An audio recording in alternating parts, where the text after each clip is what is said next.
네, 오늘 저녁에 주시는 말씀은 시편 85편입니다. 시편 85편 1절에서 13절까지 같이 읽겠습니다. 시편 85편 1절에서 13절까지입니다. 여호와여, 주께서 주의 땅에 은혜를 베푸사 야곱의 포로된 자들이 돌아오게 하셨으며 주의 백성의 죄악을 사하시고 그들의 모든 죄를 덮으셨나이다. 주의 모든 분노를 거두시며 주의 진노를 돌이키셨나이다. 우리 구원의 하나님이여, 우리를 돌이키시고 우리에게 향하신 주의 분노를 거두소서. 주께서 우리에게 영원히 노하시며 대대에 진노하시겠나이까. 주께서 우리를 다시 살리사 주의 백성이 주를 기뻐하도록 하지 아니하시겠나이까. 여호와여, 주의 인자하심을 우리에게 보이시며 주의 구원을 우리에게 주소서. 내가 하나님 여호와께서 하실 말씀을 들으리니 무릇 그의 백성 그의 성도들에게 화평을 말씀하실 것이라. 그들은 다시 어리석은 대로 돌아가지 말지로다. 진실로 그의 구원이 그를 경외하는 자에게 가까우니 영광이 우리 땅에 머무르리이다. 인애와 진리가 같이 만나고 의와 화평이 서로 입맞추었으며 진리는 땅에서 솟아나고 의는 하늘에서 굽어보도다.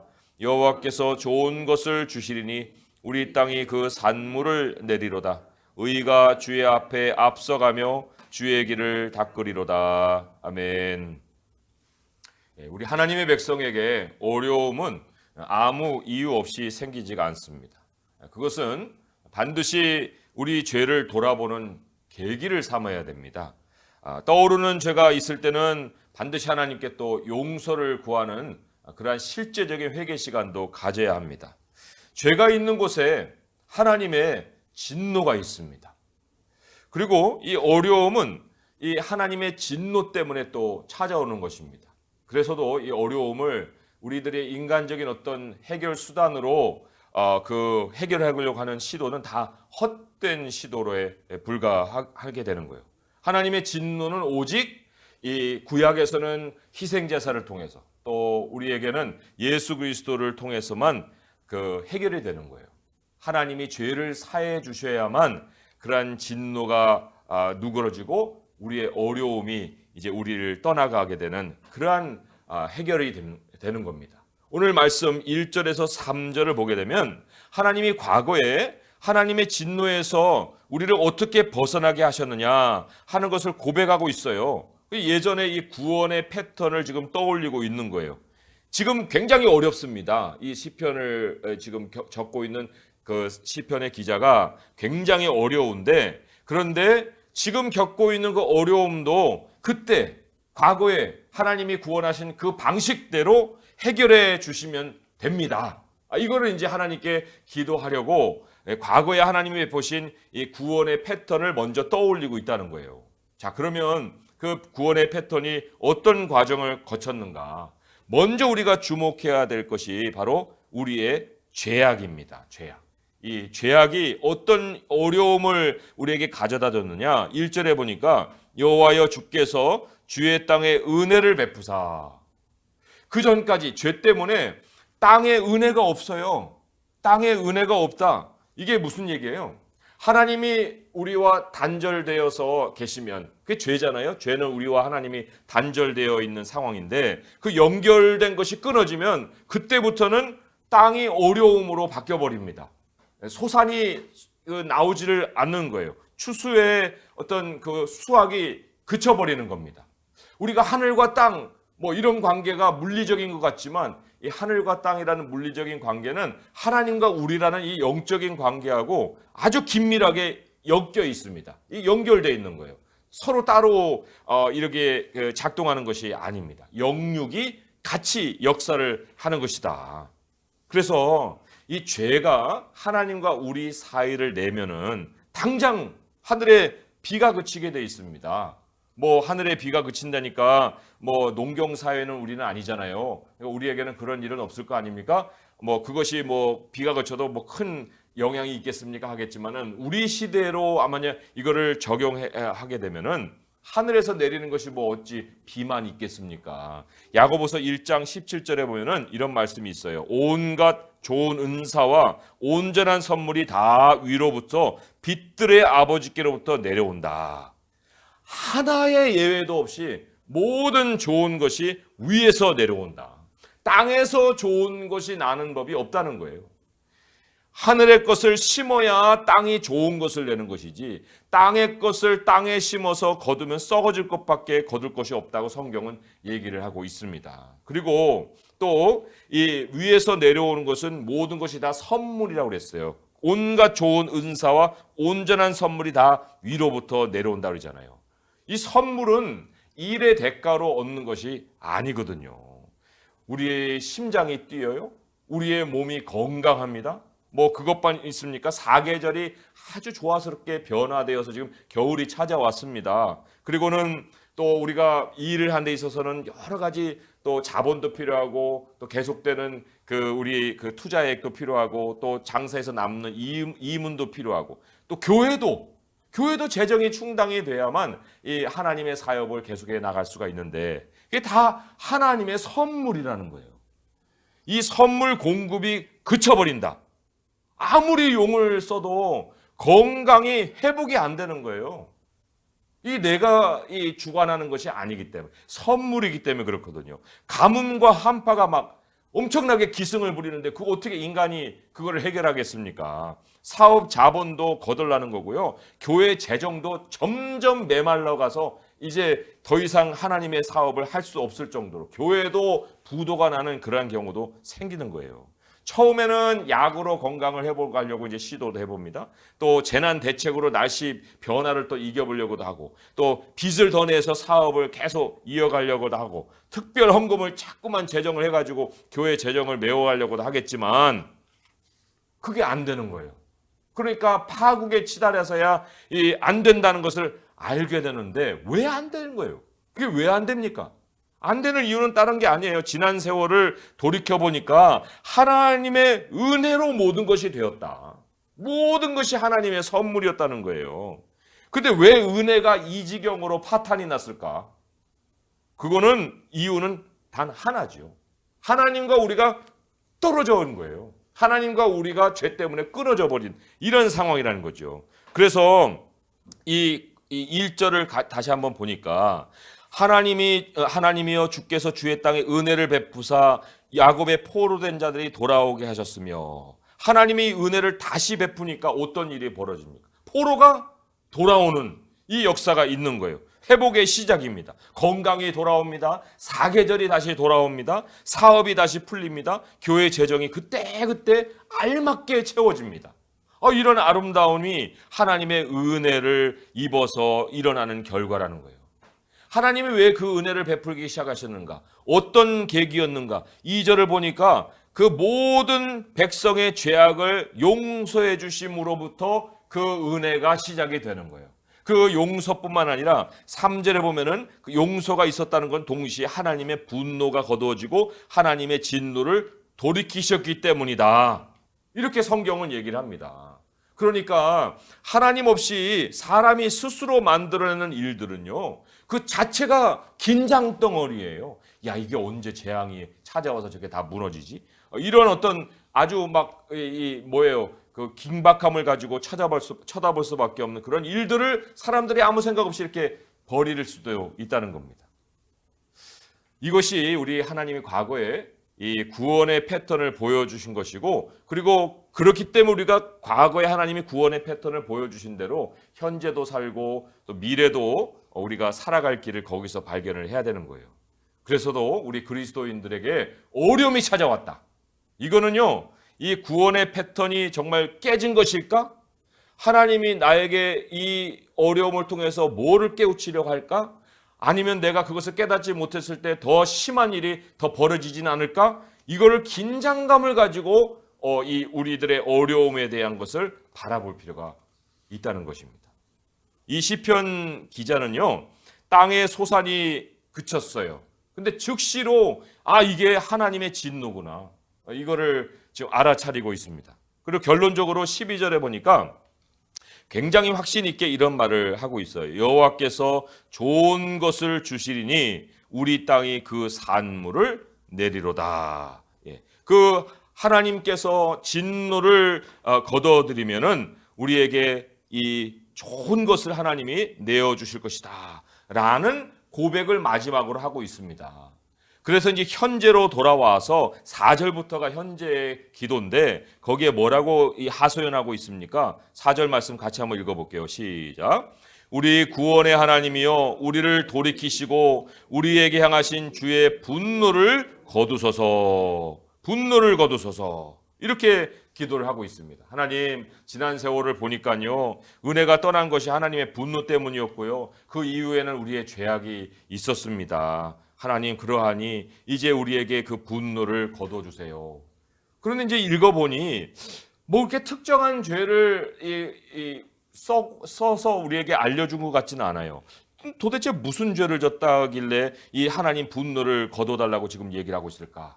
그런데 이 8절에 보니까 우리들의 죄악이 이런 거였구나 하는 것을 암시하는 말이 있어요. 8절 마지막 즈음에 이런 말씀이 있죠. 그들은 다시 어리석은 대로 돌아가지 말지로다. 이거예요. 이게 죄악이에요. 어리석은 대로 다시 돌아가지 말지로다. 옛날에 하나님을 떠나서 행했던 그 바보짓, 자기 머리로 해고 자기의 건강을 믿고 자기 하고 싶은 대로 하나님 약속과 무관하게 했던 그거. 아니 하나님이 그거를 우리에게서 빼내주지 않았습니까? 사실 제3자는 그런 거 모를 수도 있어요. 제3자는 말하지 않았지만 말해주지 않지만 자기가 알고 있는 과거에 그 일이 있습니다. 그 일이 있는데 과거에 하나님이 빼내주신 그 일을 다시 하는 거예요. 다시 하니까 하늘이 또 닫혀버린 거죠. 이 시편의 회개 문구가 뭐예요? 8절의 말씀을 우리 전체적으로 같이 한번 읽어보겠습니다. 시작. 내가 하나님 여호와께서 하실 말씀을 들으리니 무릇 그의 백성 그의 성도들에게 화평을 말씀하실 것이라. 그들은 다시 어리석은 대로 돌아가지 말지로다. 이 회개의 첫 번째 문구가 뭐냐면요, 내가 하나님 여호와께서 하실 말씀을 들으리라. 말씀을 들으리라. 그러면 어리석음은 어디서 시작된 거예요? 그것은 성경이 점점 멀어지는 데서 시작하는 거예요. 어제 일주일 전까지는 매일같이 성경 읽다가 한 3일 전까지는 또 3일에 한 번씩 읽다가 오늘부터는 성경이 내 앞에 놓여 있지도 않고 일주일 후에는 성경이 어딘지도 모르고 그리고는 2주일 후에는 주일에 교회 가지도 않고 하나님에 대한 기대감이 무뎌져 가지고 이제는 성경책이 어딘지도 모르는 그러한 지경으로 가게 되는 게 바로 어리석음으로 다시 돌아가는 거예요. 그런데 하나님의 말씀을 들으리라 하고 귀를 기울일 때 하나님에 대한 기대감이 다시 솟아나는 겁니다. 하나님에 대한 기대감이 솟아나니까 어떤 일이 벌어져요? 8절에 그의 성도들에게 화평을 말씀하실 것이라 이렇게 얘기합니다. 하나님이 그 죄를 회개하는 사람, 말씀에 귀를 기울이는 사람에게 주시는 첫 말씀이 뭐냐면 화평입니다. 화평은 하나님과 다시 연결되는 거예요. 하나님이 우리와 다시 자신의 모습을 드러내셔서 우리가 하나님과 소통할 수 있도록 길을 열어주시는 겁니다. 이사야 57장 11절에 보게 되면 악인에게는 평강이 없다. 하나님 말씀하세요. 하나님이 악은 계속 거리를 두십니다. 악이라는 게 하나님을 등지는 사람이거든요. 등지는 사람과 하나님이 연결을 하지 않는다는 거예요. 그러나 하나님을 향해서 말씀을 들으리라 하고 향하는 사람에게는 하나님이 화평을 말씀해 주신다. 하나님의 말씀이 다시 들리기 시작하면서 그 사람에게 평강이 찾아오는 거예요. 그러면 이 평강이 가져다주는 또 다른 선물이 있습니다. 9절의 말씀에 보니까 진실로 그의 구원이 그를 경외하는 자에게 가까우니 영광이 우리 땅에 머무르리다.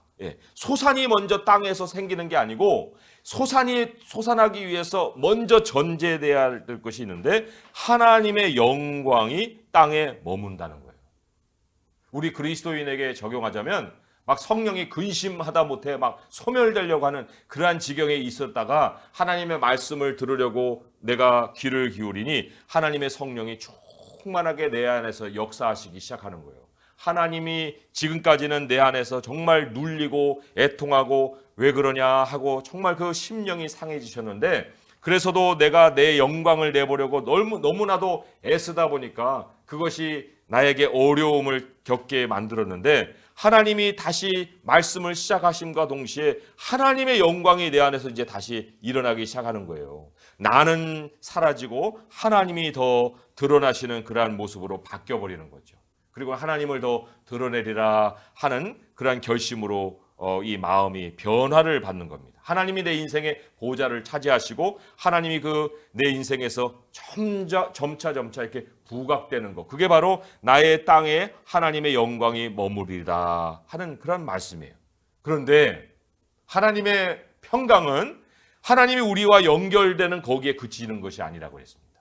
더 한 단계 나갑니다. 하나님이 만물 안에 심어놓으신 여러 가지 조화가 있어요. 하모니가 있거든요.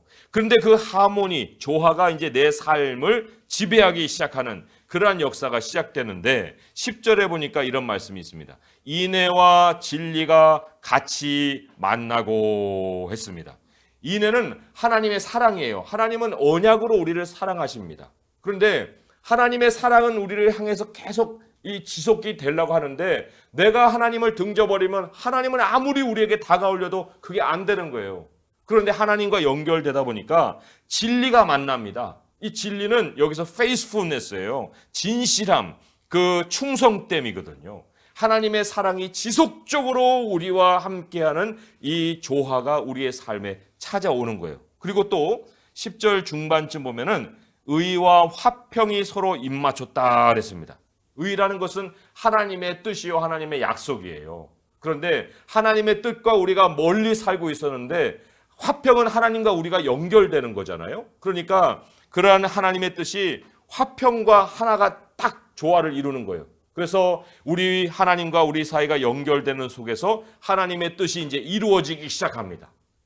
이러한 모습만 있는 것이 아니라 결과적으로 이것이 이제 우리의 땅으로 이 연결이 되어서 확장되어서 이제 솟아나기 시작하는데, 먼저는 11절에 진리는 땅에서 솟아나고 의는 하늘에서 굽어보도다 하는 말씀이 있어요. 여기에서의 진리도 faithfulness인데, 신실함인데, 여기에서의 신실함은 우리의 신실함이에요.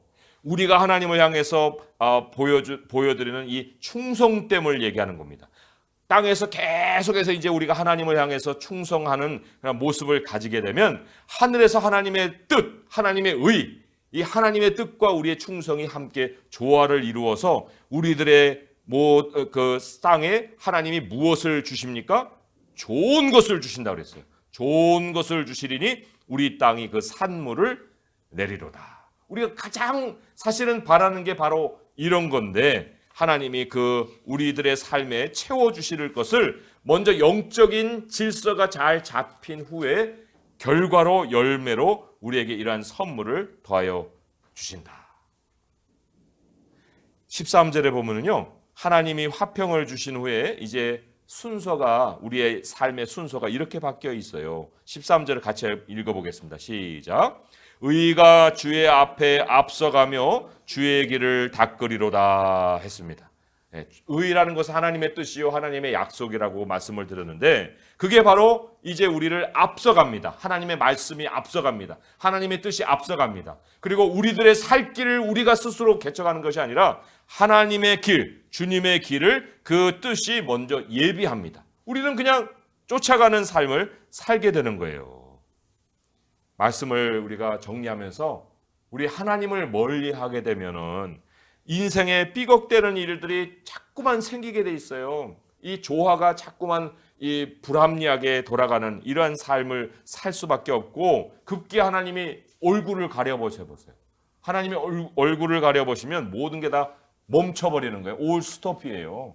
뭘 어떻게 더 해볼 도리도 없는 거예요. 그런 막다른 길에 가서야 하나님 나 살려주세요 하고 하나님 찾아가면서 하나님 화평을 우리가 구해야 되겠습니까? 아니면 평소부터 하나님의 화평과 함께 우리가 살아야겠습니까? 빌립보서 4장 6절 7절에 보면은 하나님 이렇게 말씀하셨어요. 아무것도 염려하지 말고 다만 다만 모든 일에 기도와 간구로 너희 구할 것을 감사함으로 하나님께 아뢰라. 그리하면 모든 지각에 뛰어난 하나님의 평강이, 이게 화평이에요. 하나님의 화평이 그리스도 예수 안에서 너희 마음과 생각을 지키시리라.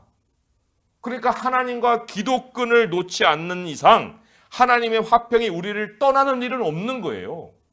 하나님의 화평이 떠나지 않는 사람에게 왜 어려움이 그 사람에게 고통이 되겠습니까? 하늘의 문이 닫히는 일이 없다. 하나님이 우리에게 좋으신 것을 주는 일이 끝이는 일이 없다는 겁니다. 우리의 충성은 늘 땅에서 솟아나고, 그리고 하나님의 뜻은 하늘에서 늘 우리를 내려다보시고 감찰하시고 앞서 인도해 가신다는 것입니다. 매일 아침 하나님 앞에 나아가서 하나님, 내가 하나님 말씀을 들으리이다. 설레임과 기다림으로 또 기대감을 가지고 이러한 말을 하는 것이 꼭 죄 짓고 회개해야만 이런 얘기를 해야 되겠습니까? 우리가 그것을 늘 매일 아침 하나님 앞에 하고 있고 가지고 있다고 할 때 하나님 얼마나 우리에게 기쁨으로 모든 것을 더해 주지 않으시겠습니까? 그리고 모든 것을 맡기고 감사함으로 하나님께 기도를 드릴 수 있어야 돼요. 주기적인 이런 영적인 습관, 하나님을 찾아나가는 습관, 이거 예수님이 가진 습관이에요. 새벽 미명에 그 모든 사람들이 참 분주하게 일하고 또 피곤함으로 다 골아떨어져 있는 그 시간에 예수님이 일어나셔서 습관을 따라서 하나님 앞에 말씀도 읽고 기도도 하고 그러한 일을 행하셨는데, 그래서 예수님의 모든 사역에 형통함이 있었는데 어찌 우리의 형통의 길이 다른 방법으로 되겠습니까? 그래서 오늘 우리 주님이 우리에게 알려주신 바 하나님과의 이 화평, 그 화평을 생명으로 여기고 하나님의 말씀에 우리가 늘 귀를 기울이고 또 기도의 끈을 놓지 아니하고 풍성한 땅에서의 삶을 주님이 주시는 좋은 것으로 채워갈 수 있는 성도님 되시기를 주님의 이름으로 축원드립니다. 기도하겠습니다. 하나님 아버지, 감사합니다. 우리 주님 없이 우리가 무엇을 시도한들 아무것도 될 수 없음을 고백합니다. 하나님, 이스라엘 사람들이 다 포로로 잡혀간 것도 하나님의 은혜를 저버리고 제멋대로 행동하다가 그리 된 것입니다. 하나님, 아무것도 아닌 것 같아도 우리가 매일같이 하나님 앞에 찾아나가 말씀 듣고 기도하는 것, 이것이 바로 우리들의 형통의 길이고 하나님과의 화평의 길이며 또 이것이 우리의 삶의 모든 조화스러운 환경과 함께 살아갈 수 있는 비밀이나이다. 아버지요, 오늘 우리가 더욱 하나님께 찾아나가 주님 앞에 무릎 꿇고 우리 자신을 더 돌아보길 원합니다.